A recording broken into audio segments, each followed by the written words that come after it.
Hi, everybody. Welcome to Nollywho.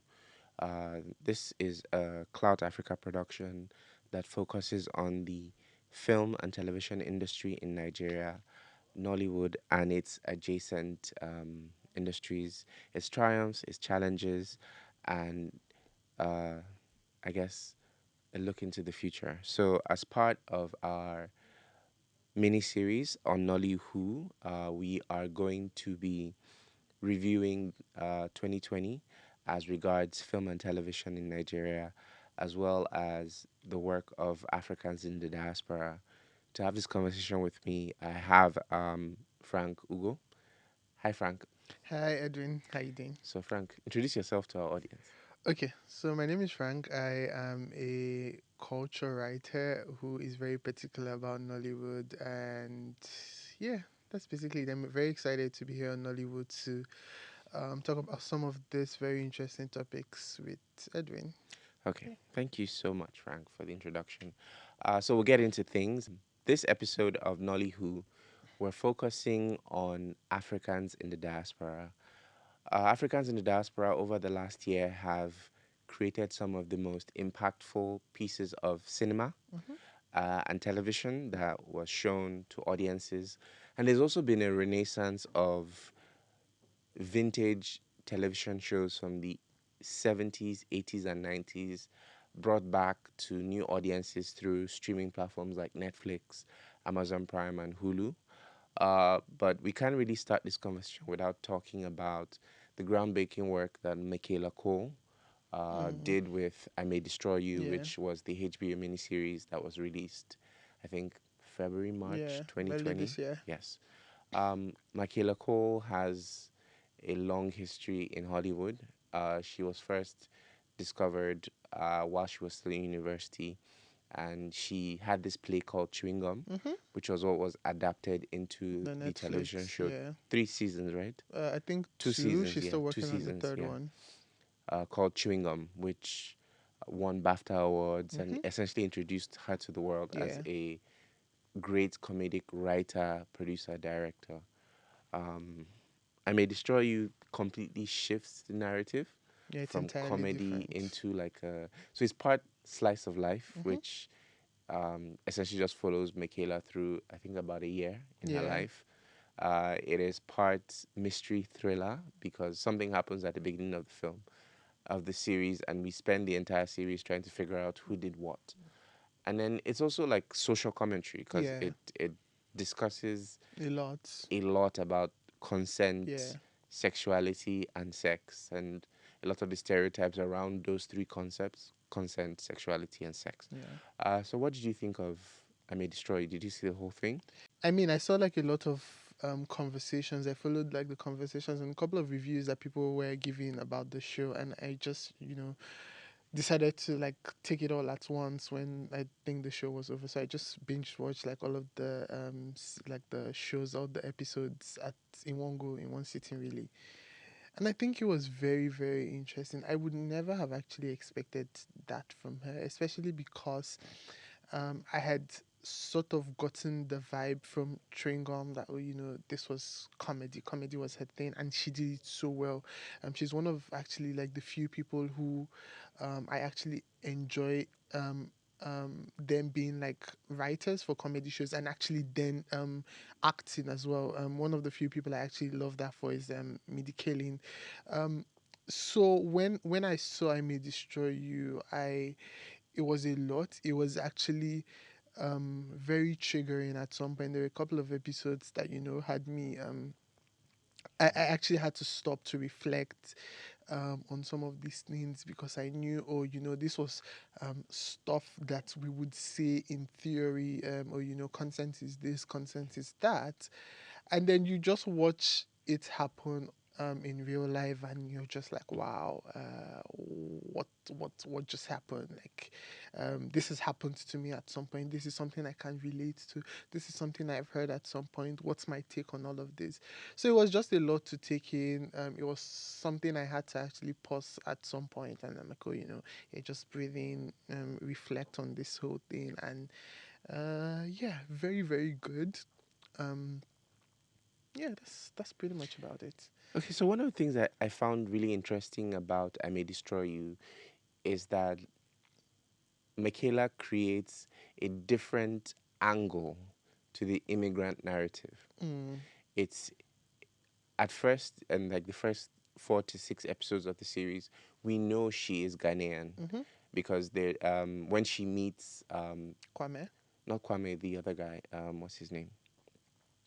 Um, the guy she that essentially does the stealthing. Okay. Yeah, Yeah, the the Indian. Indian guy. Yeah. When they meet, the first conversation they have, he asks her, "Where are you from?" And she says, "Ghana."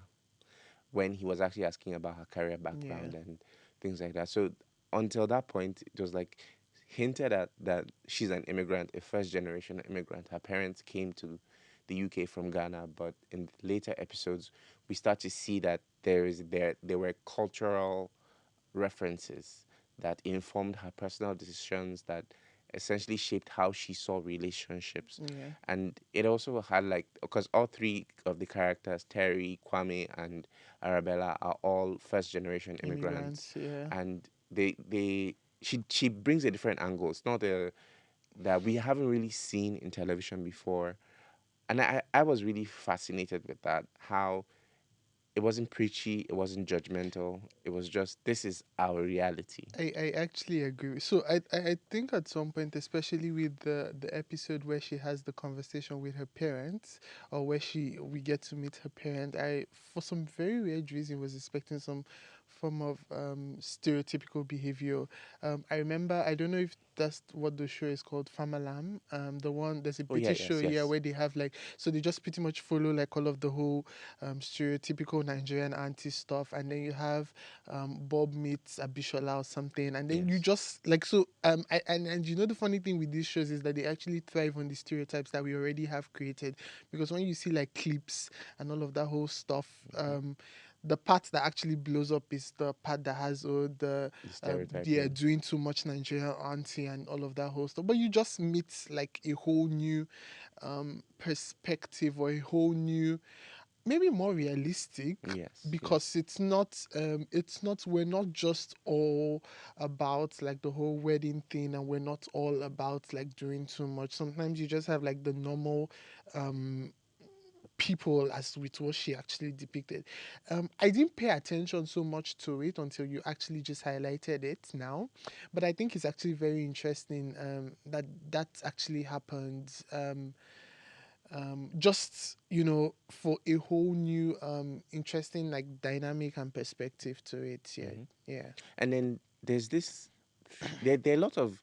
I think one of the things that really sets I May Destroy You apart, and wasn't really covered in a lot of the reviews, Mm-hmm. is that she is able to use very subtle Mm. references to the intersections between race, being an immigrant, sexuality, and gender. One of the more striking but subtle references was in I think episode 4, episode 5, where Kwame meets this other African who is unsure of his sexuality, and they have a very short but very poignant conversation Yeah. where they talk about the guy says he lives with his grandmother, and because of that he can't really accommodate Yeah. Kwame.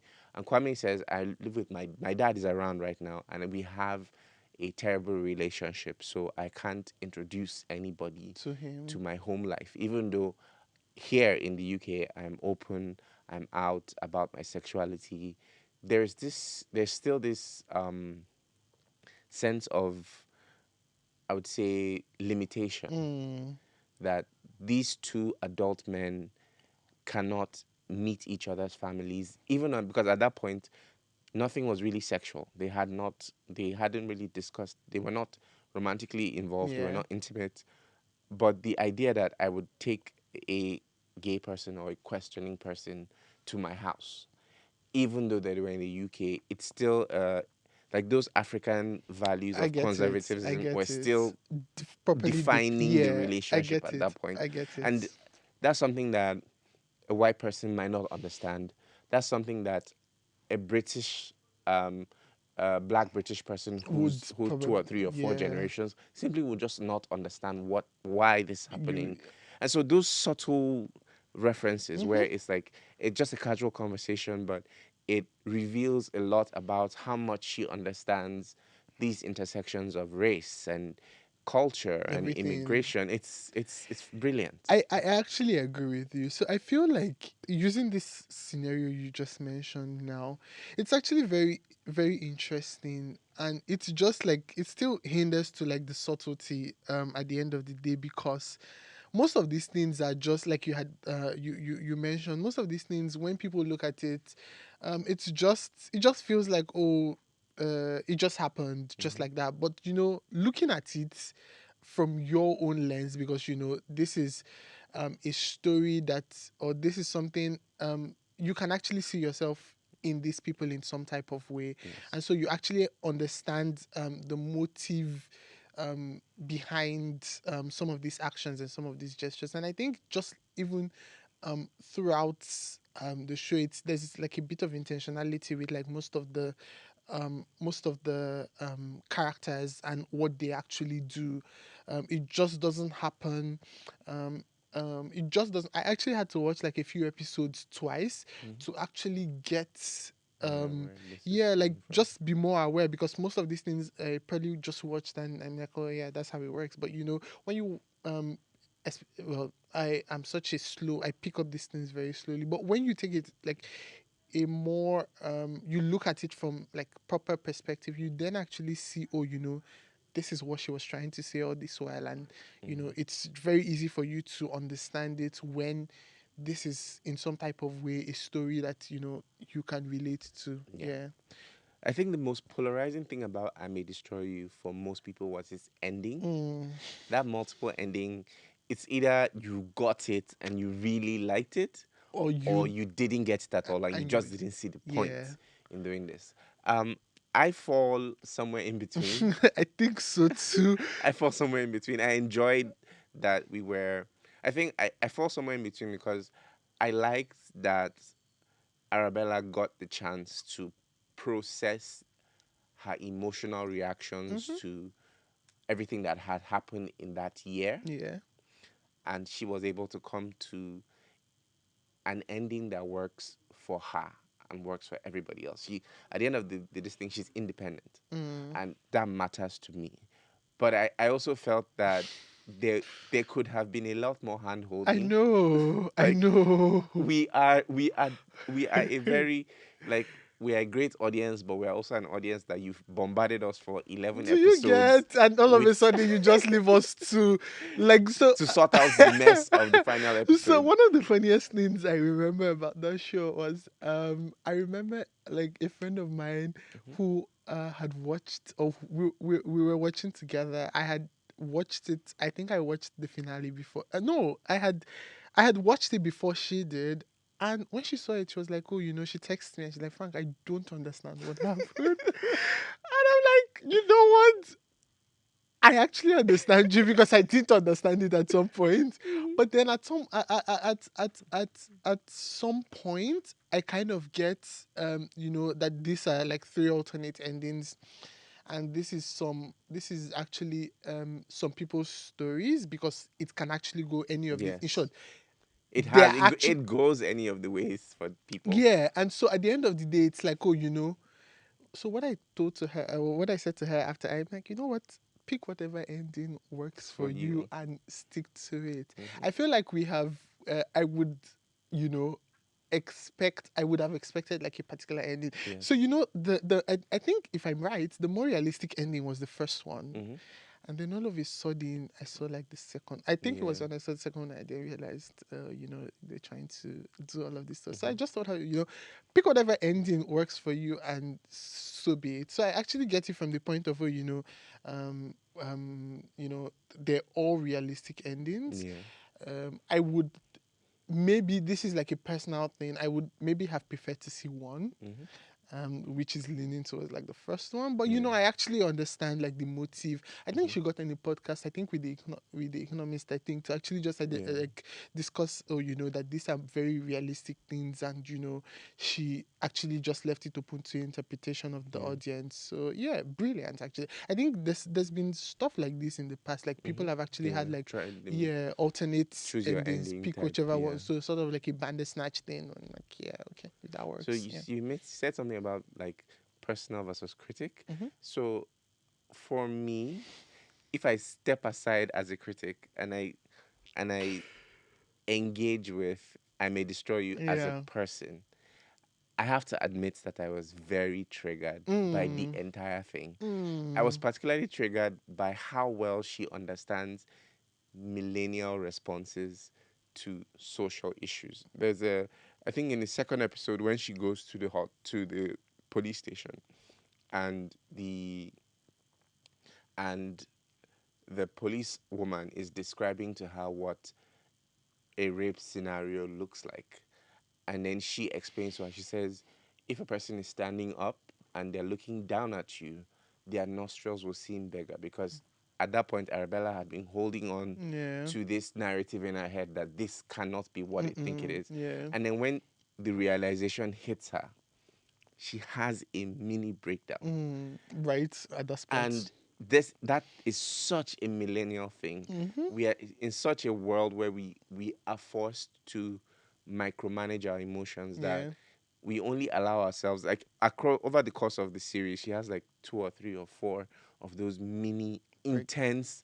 It's like you take all that emotion And that she's should just have like, gone wow. over 6 to 8 months and compress it into 10 seconds or 15 seconds, and you can see that this person is destroyed, Yeah. but they refuse to acknowledge that I am destroyed because there's an Instagram post that needs to go up. Oh my god. Her obsession with Instagram was something else. Her Like there's obsession. an Instagram post that needs to go up. There are people on Twitter waiting for you to come and pitch in on a tweet. It just that whole grieving Mm-hmm. process and the fact that we're not allowed to grieve Yeah. because we have an audience that is expecting us at every point in time to give them a sense of Content. yes. It's actually funny because it ties into this essay by Gia Tolentino, Okay. Trick Mirror. She has a book of essays called Trick Mirror, and in those book of essays, there is this quote where she essentially describes that for you to be a person who does well on Mm-hmm. social media, which is part of the Yeah. reason why a lot of people fail at social media, is that you have to be everything to everybody that follows you. Mm. Because the way social media works, you open an account at 16, the people that follow you at 16 expect a certain person from you. Mm-hmm. The people who follow you at 21 expect a Expect it. certain Yeah. person from you. And somehow you have to find a way To in be all every of these tweet things. to essentially appeal to these audiences at the same time. Wow. What And amount of yes, pressure? some people succeed. So she says that a person who is good at social media is a person who is able to consistently evolve, yet keeping every single demographic that they have earned from the start of their social media Career career. feels like a lot of Yes, it work. feels like so. Feels like a And you lot of can see work. that dramatized by Arabella. Mm. Sorry. Arabella has these bursts of energy and bursts of outrage, Mm-hmm. and she's constantly changing her opinions on things and trying to still like hold on. She has a lot of like conversations with Terry and Yeah. Kwame where she's like, I can't let them down. Like I have created this. At some point I actually like, which is why I said, for most of the season, I actually saw myself in like a lot of different characters, because these are actually things I would, in short, it was so I feel like I May Destroy You was so good that in describing these things, that I actually went, like when I was done with it, I wanted to know um like what the process was. And I think she said, if I'm right, she said something about working on this project for like a year, Two because years. yeah, Two yeah, like years and yeah, she got like 125 drafts. consultants. I saw Yes. like so there was someone who was there to consult on queer related issues. There was like, so you can see, like, again, which brings us back to like the point on intentionality, because Mm-hmm. she was very interested in creating something that, you know was actually like very true to like the T. Yes. So it was like with the whole, even like I remember like the episodes. I can't remember what episode it was, but like she had like stuff she was going through, and the next thing she goes on Instagram live and it's all bubbly, and Yes. I'm like, you know what? This is something like, you're not saying like a major heartbreak Yeah. and all of that, but you're like, you know what? Yeah, this person's not gonna see me cry. Like my Yeah, fans. no. So I'm going to put up like whatever face. And this reminds me of, oh my god, I can't remember where what article it is, but or what exactly. But like there's something about like many faces.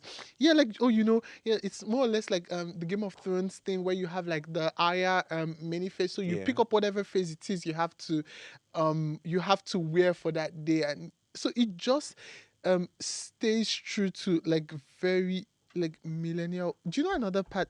Millennial culture generate the hookup bits. Yo, I saw it and I'm like, you know what? Yeah, I actually see what you people are trying to like. So Mm-hmm. they were like, if I actually had to start nitpicking, Yeah.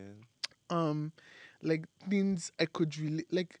There was just a lot of lots, and it wasn't even just in Arbella. It went as far as Terry, Terry with Kwame. even the friend with the girlfriend, Yo, it just even like at some point I could even relate to the creepy neighbor, the creepy flatmate guy she yes, actually had that lived with her. I mean, who I actually thought was the person who, yes, yeah.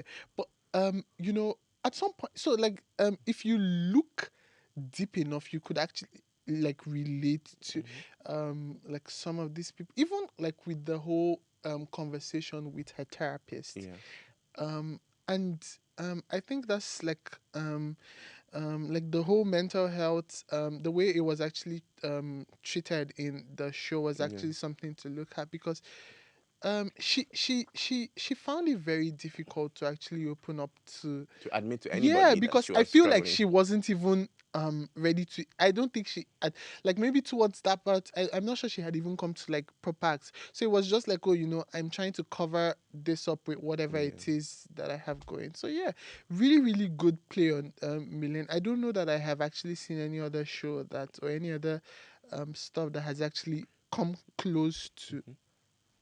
not even Yeah. any of the Netflix new Hmm. ones, but yeah. And so something else. So two more things before we Yeah. move from I May Destroy You. The first is I May Destroy You is the first show who that completely baits and switches us on the villain. Mm-hmm. We think everybody's the bad guy in the show, Mm. but the actual bad person was Sally Henny of Henny House. Yo. She's the only person in the entire show whose motives are completely selfish. Mm. Like she is completely. We find out that everybody that we think is a bad person is also a victim. Like, um, he Della, which is the pseudonym Yeah. that Zane uses. Zane is the Indian guy. Yeah.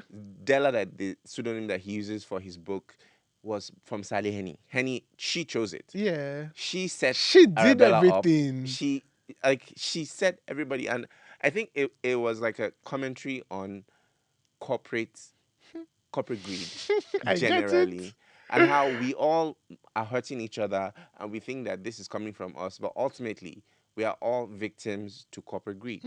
I agree. I actually It agree affects with us you. somehow. Like, It was very interesting for me because, God, I feel like I have said it was very interesting a lot. But yeah, like I when I saw she was the one behind that.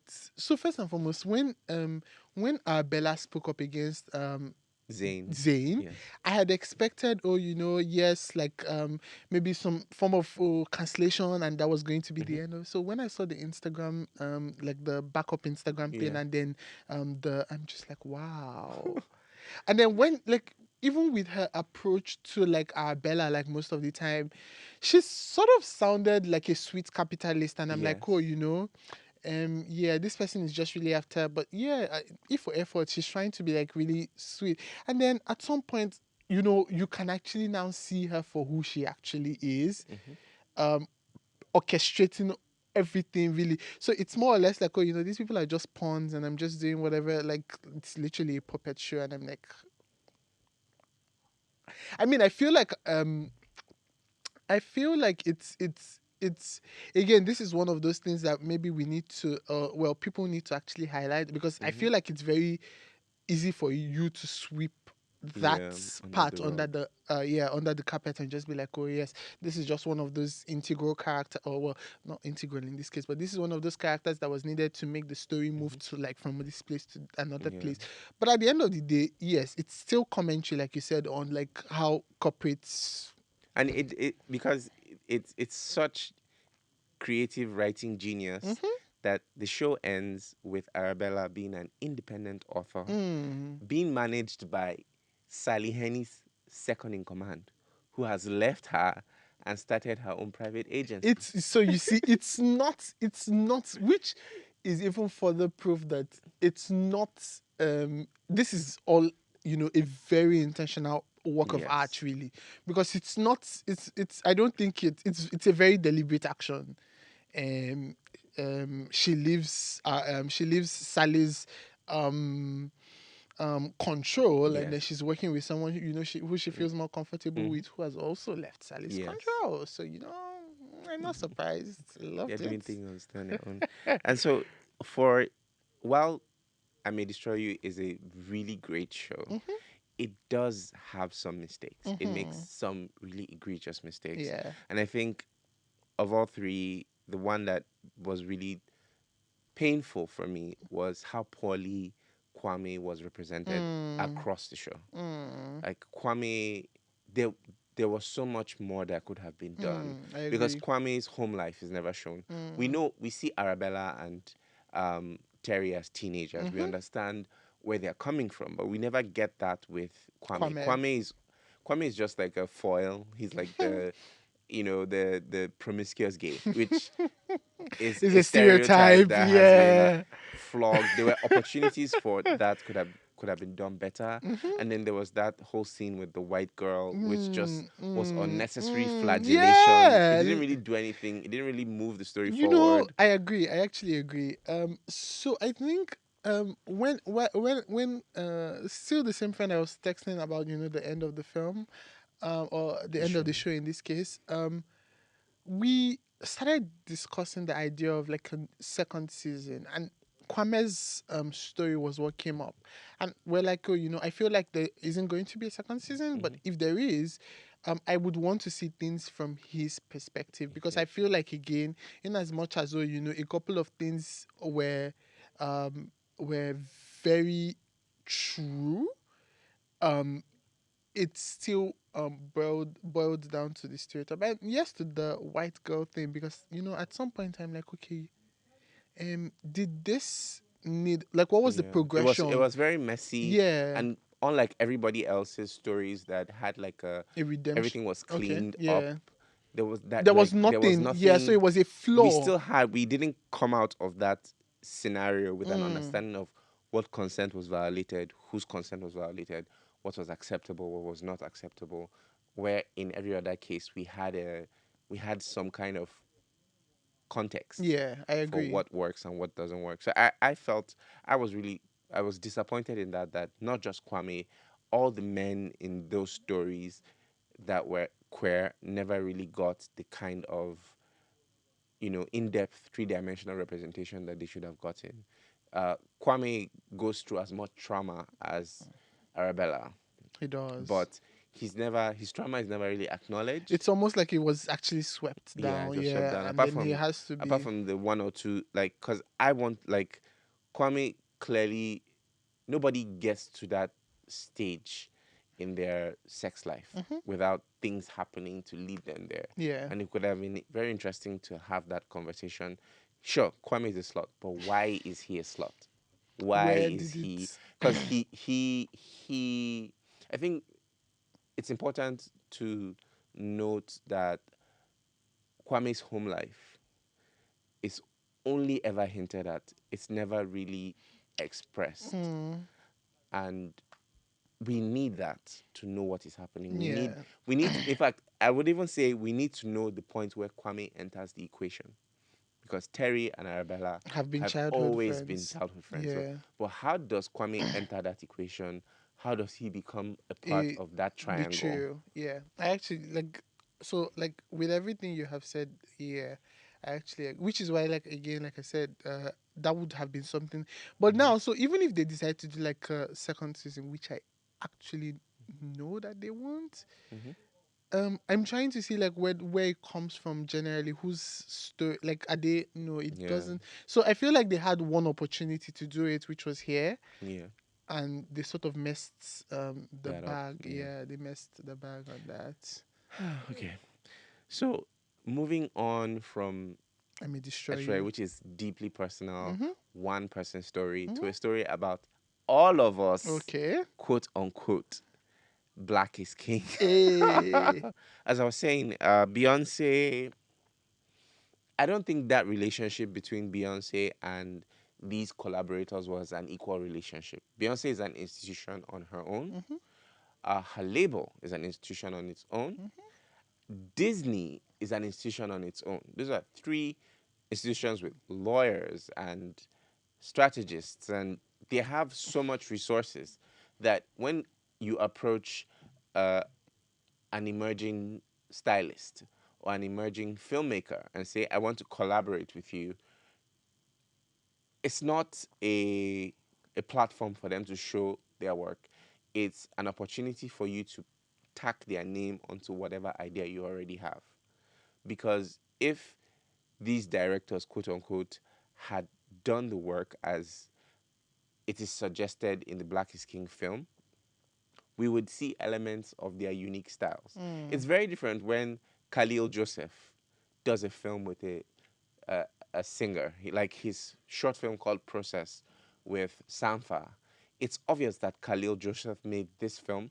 It's also obvious in Lemonade that Khalil Joseph made Lemonade, like because you can see the thread of his unique style in both films, Sampha's Process and Beyonce's Lemonade, which is very different from Black is Black is King. king. Black is King has a very homogenized, very singular point of view. You can't really tell where one director enters and And another where director the leaves.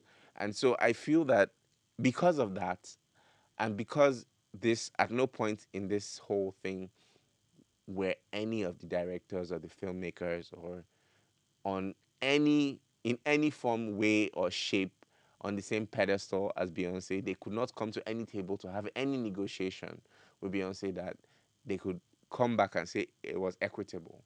Whatever they got from those negotiations was at the mercy of whatever Beyonce felt was good. And I know it might not have been an intention, but that's just the reality of being as big a pop star as you are, creating as big a project as you. I would have preferred she did a series of short films that, gave them free the reign, leeway yeah, to. to do what you want, and let me be the star of this film, Oh, okay. which is very different from What we Black have is this king? Yeah. narrative that we're trying to create around this music, and you come and show us Lagos. I feel that most of the directors and the producers on that project were fixers. Essentially, what a fixer does is you come to a country, I don't know Do all anybody, they of tell you, the this is where you go, this is what you groundwork. do. Yeah. So I think they were fixers. They were not really directors on the project. Do you think this may have been because if what I heard is right, all of this was sort of shot during the in the middle of the pandemic. Hmm. Do you think the fact that they were shot in different locations has anything to do with this? No, I don't Okay. think so. Because I know for a fact that shooting started as early as mid 2019. Oh, okay. Yes, Okay. because when Beyonce was in Ghana when she shot, in that was Christmas Yeah, 2019. A lot of what already was shot in then, Ghana. because I know some of the models that were in there, and I Oh, know okay. when they shot. Oh, So okay.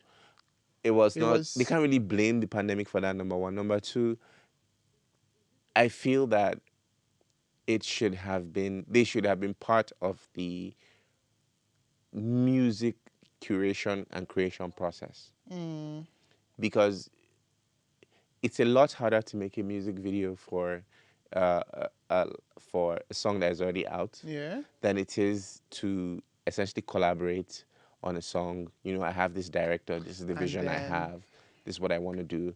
already, like, the fact that it was an adaptation of The Lion King Yeah. has already limited to what they could They could possibly actually do with it. do. Yeah. Yes. Okay. They Fair had to enough. hit certain Notes like creative this was where beats. it was coming Yes. from. This was. I actually see where. So I feel like maybe when I watched the trailer for Black is King, I saw there was this scene with the fireworks where she Yeah. was dancing, and I once I saw that, it reminded me of Burial of Kojo by Blitz, Hmm. and um it's he's done that in the past, and so there was like a bit of this is something Yeah, synonymous this with is his him. quirk. This is his thing. um I'm not sure I paid so much attention to the people who were I think Daffy or Yeah, definitely. yeah, I've not seen a lot of Daffy's projects. I know I saw the one with Lisco a while ago, but I'm not sure I've seen like most of the others. While I haven't seen like a lot of stuff from these people, I actually see where you come from, or where you're coming from, because it's a big table. This is like an avenue. I feel like at some point, if she had offered to offer, if she had paid less, I don't know how much. Yeah. Yeah, I feel like this for them was their avenue, or I Hmm. have my name plastered on this project, which is sort of problematic in a way, because it's like, oh, you would expect to see their signature. I'm not very familiar with the signature. I mean, I saw the Blitz one, so I'm like, okay, yes, nods to him on that Hmm. one. But for the others, I don't really know.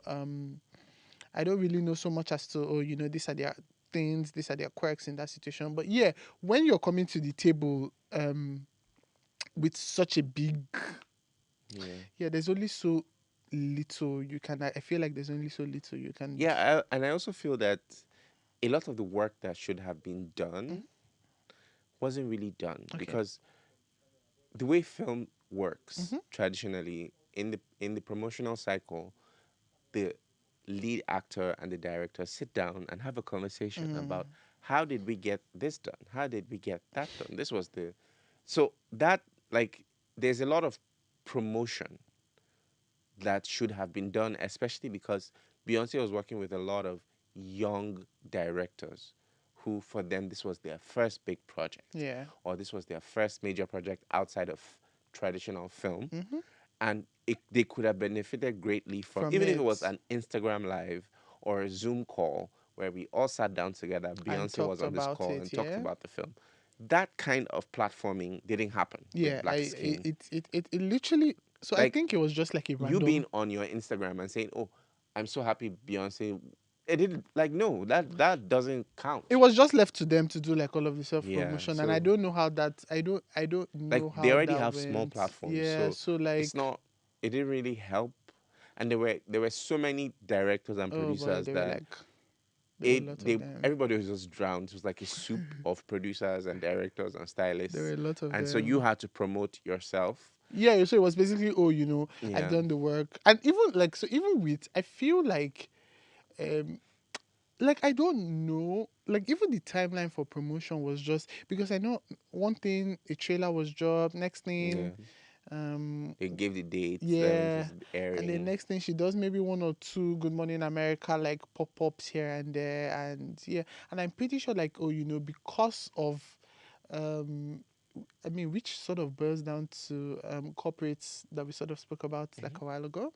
They did and I'm sure they have an NDA, obviously, not to talk about it Yeah. before it is, Hmm. yeah. And so the ones who are sort of influential or ready to, or like did like breakout thing, like the guy who did the, Yeah. yeah, those are the ones we now journalists now pursue for, oh, Hmm. stories, or the ones who sort of have like some sort of presence. Yeah. Yeah, so this is just more or less like, oh yeah, I did this, it's in my resume or Yeah. something, in my portfolio, I worked on this. But I feel like this would actually like, oh, we should actually like maybe have someone to talk about it, because it's actually very like, oh, exploring, Hmm. oh, what did you see after Yeah. all of this? Have you, I mean, because one can actually say, oh, it would obviously open you to a wider audience. There are Yes. more people who are seeing, but is it possible that they got drowned in like all of the whole Yeah, non-existent you have to promotional be circle? intentional, especially if you're working with a lot of young producers. You have to be directors. You have to be intentional in promoting them as Mm-hmm. much as you're promoting the work. Because with young, talented, promising directors, Mm-hmm. they should also be part of the narrative, and they were not part of the narrative. But I would say the people who really benefited from Black is King were the actors and the designers. Mm. Because in many ways, Black is King was a Beyonce's first and official coming out as a fashion powerhouse. Mm-hmm. Yeah, of course, Beyonce loves fashion, Yeah. but this is the first time she's like, you know what? Putting a stamp on it. I can make a designer. I Yeah. can make a brand. I can create stars with my charisma and my uniqueness, never and talent. I was Yeah, going to say I that. know. So she can do that because Loza Maliombo Oh God. And I feel like she's is won her so everywhere. many times. Yes, like Like even when she went to South Africa at first. yeah, she So, did. random. I mean, I love Beyonce a lot, but I actually feel like um she can actually do better. So every time she posts up pictures, I feel like just some credit.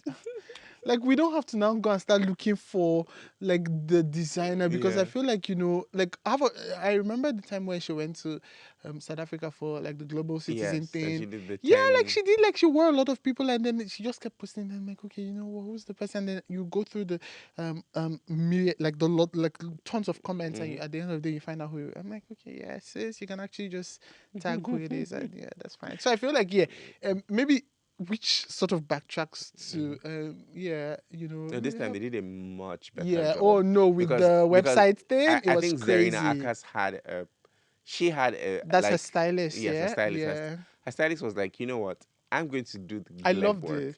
She did the legwork. Like there's a Vogue article that outlines every Every single person love it, design wise that worked on that film, love it. like from the accessories, shoes, makeup, Oh yeah, I think I hair, saw that. I saw everybody. that. I saw So that. that was a great example of Mhm. this is how I platform people with my brand, with my platform, with my reach. It was very good. And every now and then you would just come across like a viral tweet of someone who says, "Oh, maybe I'm going to stop taking orders because orders have been a lot, and Hmm. all of this is from Yeah. Beyonce's website." I'm like, okay, you know what? Yeah, cool. Thumbs up. Yeah. I mean, on that aspect. So talking about the strength of the story Mm, itself, I feel like there were parts of Black is King that were excellent, like mm. really, really strong. Like the whole My Power arc, Oh the God. choice of collaborators, the visuals of that Oh, part of the film, oh, everything was just really, really great. oh. Find Your Way Back was also really great. Um, Brown Skin Girl, I liked it. yeah, Brown I Skin mean, Girl was it yeah, was minimal, yeah. but it got the point across. So there were parts of the film where they were really, really good, that Mm. were really strong, that told the story, gave the message, and then there were parts of the film that were just like, Drab. Give me an eh. instance. Um, the when she goes back to when the prince goes back to his keys to the kingdom, that arc was I don't what was going on there. I don't know. So I would actually say that, uh, and funny enough, Kiss the Kingdom was actually one of my favorite songs Hmm. on the album. I didn't get the whole thing with like that part of the video was just, I'm just like, yeah. Like I I don't. wanted to say something about it being because like it's Lagos. Hmm. Yeah, because that was Yeah, that that was was like the Lagos. proper Yeah, representation that we was got Lagos. now. Yes, Yeah. I'm just like, yeah. it didn't feel as Nah, strong it as. didn't like the other ones we had seen now. Hmm. No, it didn't really. Yeah. Yeah, it didn't. So I felt like the whole film could have been more cohesive, Okay. and they could have focused a lot more on storytelling. There should have been a stronger thread across the entire film, but I don't think those so. flashes of brilliance were really great. Do you think there was? Do you think the do you think there was actually better storytelling in Lemonade? Yes, Okay. significantly better. Like S- Lemonade had a like okay, I just remember the one singular most confusing story arc in the entire film was water. Oh, that was the That was so. I'm like, why are we having a stage of plastic kegs. kegs? Like, what is that? And why is Pharrell here? You What know, is that? I'm torn behind. Like I'm torn because one part of me actually enjoys the aesthetic. That keg scene I actually liked. So like I hate that I actually liked it. So like you so it starts off like from I think an aerial view, Mm-hmm. and then it comes closer and you can actually see the keg and he's standing there. Yeah. I actually liked to see it, but then you look at it from a grand, Yeah. yeah, and you're like, okay, what's the Like, why are we talking? storyline behind Why are we it? Even commodifying the, uh, thirst? yeah, like there's this part where she's in the water and then she's dancing with the basket and then someone says Yeah. it's supposed to represent something. So after then obviously there were a lot of think pieces and threads, and I Mm-hmm. read something about how it's supposed to something water, and I'm just like, yeah, okay, yeah. I'm not sure about Like, it. there was this overdose on symbolism, Mm. and it's like, it was so overt. Like, we know that So there. she needed it to. I feel like it's one of those things that happen when you. It's one of those things that happen when you want every action to mean Something. something. So it's not really like a. It's not really like a. I want you to, or this. I understand this thing enough to. It's just like, oh, I've ticked, I know one or two things, and all of these things must actually be appropriately represented in like this film I'm Mm-hmm. making. Yeah, something of that Yeah. nature. So, what do you think Black is King will do for the film and television industry in Africa? Because a lot of the conversation around it was Beyonce is bringing international attention to the African film Hmm. industry. She's highlighting the work of African directors, filmmakers, costumiers, set designers. Do you think we will see in the short term and the medium term any real investment, Hmm. like either in talent or in funding or in resource transfer? So I feel like this is actually a very hard question because um I don't know that it's something that would translate into action, like something mm, feasible or something you can actually see in 2 3 years. Mm-hmm. No, 4 years, probably not.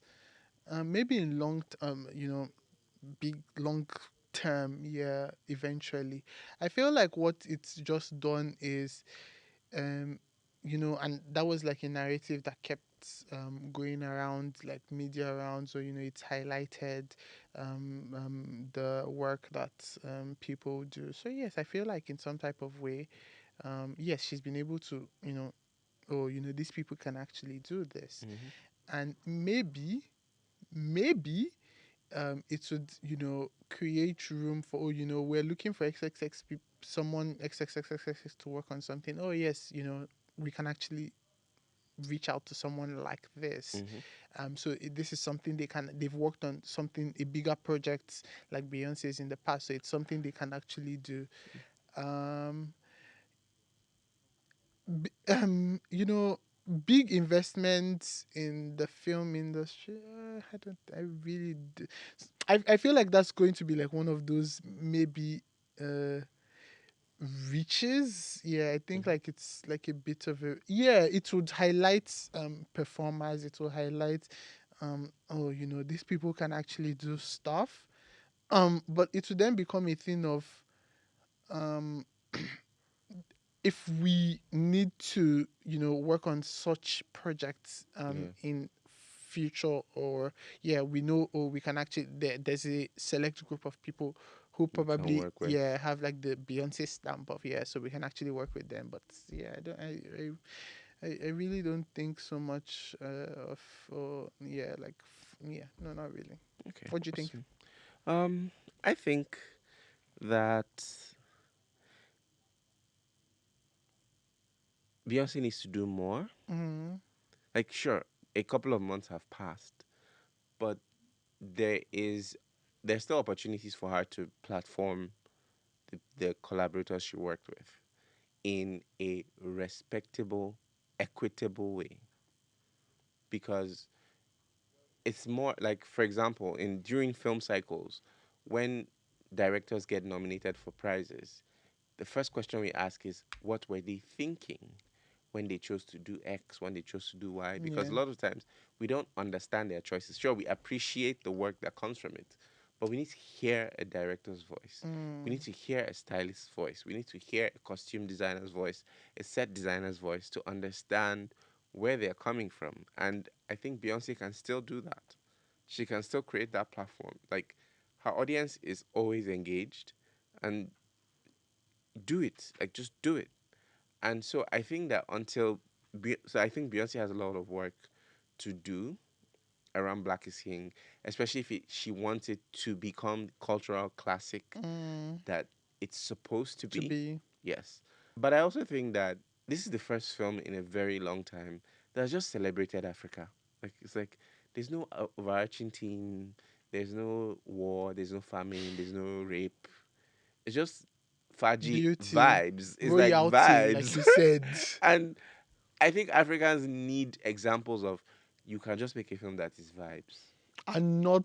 and the audience will love it. Mm-hmm. And so I feel like that gives a lot of African filmmakers permission to make a film about Africa that's just about vibes, even if it's a short film.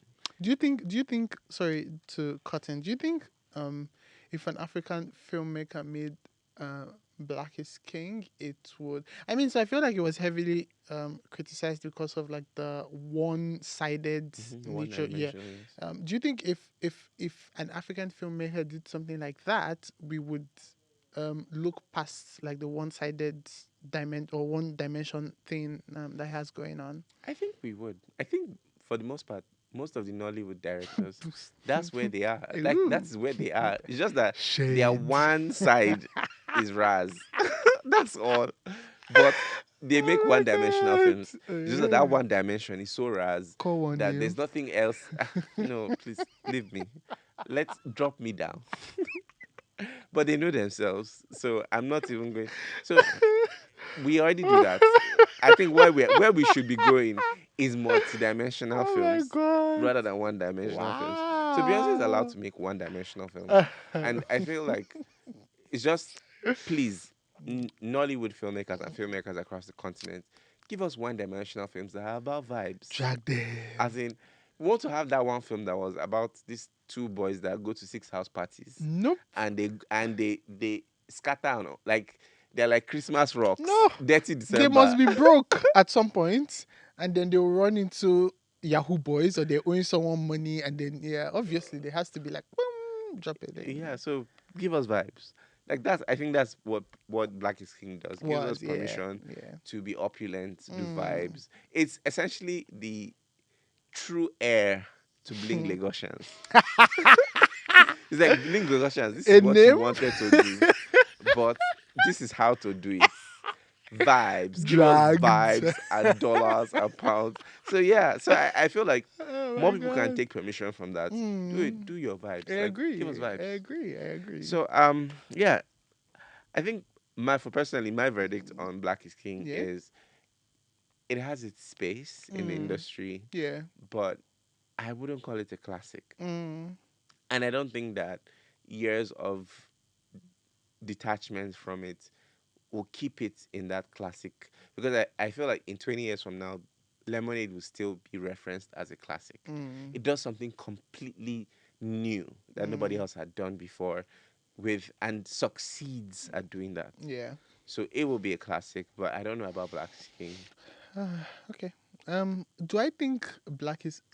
So I actually would think of it. I feel like maybe, let's. So you know what? Let's look at it in a couple of years and see how we Mm-hmm. feel about it. Mm-hmm. And I feel like, if there are new stuff that actually sort of like is like they shaped within that same narrative, and they're done better. Yes, probably we would then refer to them. Yeah. But in a situation where we don't have stuff like that, yeah, maybe we would leave Black is King. Well, yeah, let's see how that goes. Okay, awesome. Thank you so much, Frank, for you know Thank you for having discussing me. this episode.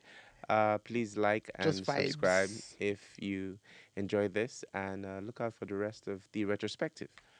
This was Nollywho, a Clout Africa production that focuses on the film and television industry in Africa and the work that Africans in the diaspora are doing in film and television. See you next episode. Bye, Bye. guys. Clout. Reach out.